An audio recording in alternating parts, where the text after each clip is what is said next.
Notre planète tourne sur elle-même en 24 heures, ce qui crée l'alternance jour-nuit quotidienne. Sa vitesse de rotation peut cependant fluctuer légèrement d'un jour à l'autre. Mais depuis quelques années, la Terre tourne sur elle-même à une vitesse inhabituelle. Le 29 juin dernier, elle a ainsi établi un nouveau record en effectuant un tour complet en 24 heures moins 1,59 millisecondes. Une accélération qui reste à ce jour inexpliquée. La durée du jour est définie comme la différence entre le temps mis par la Terre pour effectuer une rotation complète sur son axe et 24 heures, soit 86 400 secondes. Si cette durée augmente, cela signifie que notre planète tourne plus lentement, à contrario, si elle diminue, cela indique que la Terre tourne plus rapidement. Il est connu que sur de longues périodes de temps, notre planète tend à ralentir. C'est d'ailleurs la raison pour laquelle le Service international de la rotation terrestre et des systèmes de référence, IRS, basé à Paris, a instauré une seconde intercalaire, un ajustement annuel visant à aligner le temps universel coordonné, UTC, à la réalité astronomique. Or, depuis quelques années, on observe le phénomène inverse, la Terre tourne sur elle-même de plus en plus vite. La rotation la plus rapide jamais enregistrée. Les preuves de cette accélération étaient particulièrement nombreuses en 2020. Les scientifiques ont enregistré cette année-là les 28 jours les plus courts depuis les années 1960. Le 19 juillet 2020, la Terre a effectué une rotation en 24 heures moins 1,4602 millisecondes. C'était le dernier record en date. Jusqu'à cette année, le 29 juin dernier, la rotation a été encore plus rapide de 0,13 millisecondes.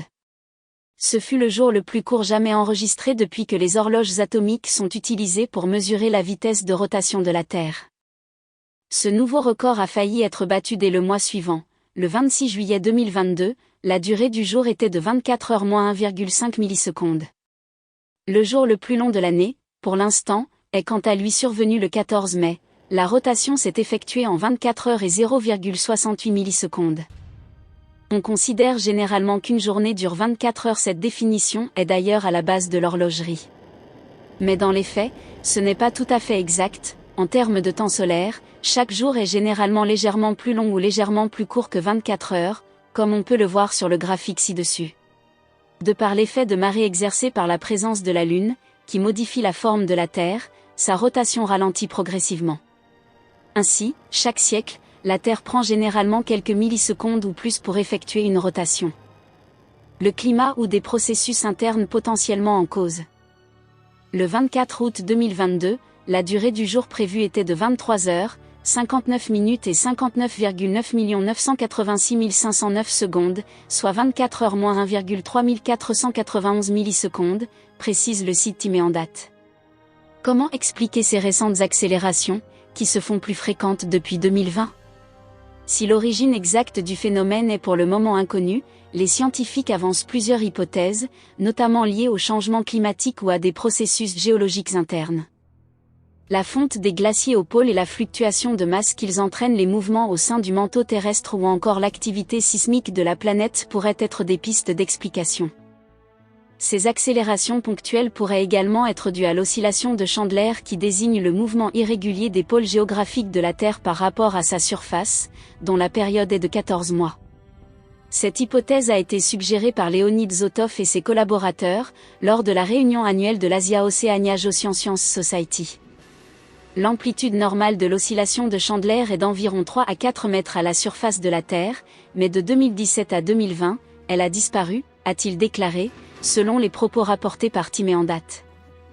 Va-t-on devoir reculer le temps ?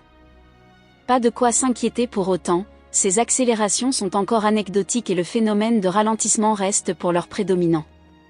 En revanche, si la durée du jour continue à diminuer, pour maintenir le temps universel coordonné au plus proche du temps solaire, l'IRS pourrait peut-être bientôt avoir à décider d'insérer une seconde intercalaire négative pour la toute première fois depuis 1972, date à laquelle a été introduit le système des secondes intercalaires. Or, l'insertion d'une seconde intercalaire négative impliquerait de reculer nos horloges d'une seconde, ce qui pourrait potentiellement provoquer des dysfonctionnements au niveau des systèmes informatiques. Le professeur Zotov se veut néanmoins rassurant. Je pense qu'il y a 70% de chances que nous soyons au minimum et nous n'aurons pas besoin d'une seconde intercalaire négative, a-t-il affirmé.